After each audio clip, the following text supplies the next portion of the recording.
বলিউডে শাহরুখ খান, সঞ্জয় দত্ত সহ অনেকেই সুযোগটি পেয়েছেন, তবে বাংলাদেশ হিসেবে সাকিব খানই প্রথম এমন সুযোগ পাচ্ছেন। তো কি অবস্থা, কেমন আছেন? আমি ড্রামা সবুজ আর গাইজ আজকে আলোচনা করব বিশাল একটি সুখবর দিলেন সাকিব খান এই বিষয়টি নিয়ে। আজকের এই ভিডিওটি সম্পূর্ণ দেখুন, তাহলে বুঝতে পারবেন শাহরুখ সালমানের থেকে কম যায় না সাকিব। ঈদ মানে সাকিবময় ঢালিউড কিং নানা উৎসবে বিনোদন জগৎটাকে রাঙিয়ে তোলেন, তবে এবার রাজকুমার নিয়ে ততটা জ্বলে উঠতে পারেনি।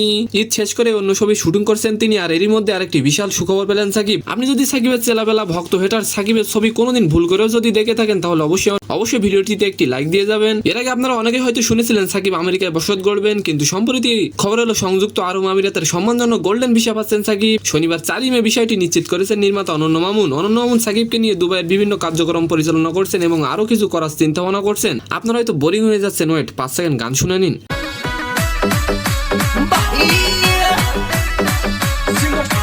অনন্য মামুন বলেন, আরব আমিরাতের সংস্কৃতি মন্ত্রণালয় থেকে ক্রিয়েটিভ কালার ক্যাটাগরিতে গোল্ডেন ভিসা রিকমেন্ডেশন পেয়েছেন সাকিব, এখন কেবল সেটা রিসিভ করা বাকি। অনন্য মামুন আরো বলেন, এই ভিসা ভারতের বড় বড় তারকা পান, সেইখানে এই ভিসা সাকিব খান পেয়েছেন, এটা গর্বের বিষয়। এতদিন সাকিব টুরিস্ট ভিসা আমিরাতে যেতেন, তবে এখন যাবেন আরো সম্মানিত হয়ে। অন্যদিকে সাকিবের প্রথম প্যান ইন্ডিয়ান মুভি দরদ আগামীতে আরো অনেক বড় চমক অপেক্ষা করছে বললেন মামুন। এই প্যান ইন্ডিয়ান মুভিতে সাকিবের বিপরীতে দেখা যাবে বলিউডের সোনাল চৌহানকে। বিগ বাজেটের এই মুভিটি একসাথে 40টি দেশে মুক্তি পাবে। তো সম্মানিত দর্শক, আজকের ভিডিওটি কেমন লাগলো অবশ্যই কমেন্ট বক্সে জানাবেন, আর ভিডিওটি যদি ভালো লাগে অবশ্যই একটি লাইক দিয়ে আমাদের চ্যানেলটিকে সাবস্ক্রাইব করে দিবেন। ধন্যবাদ।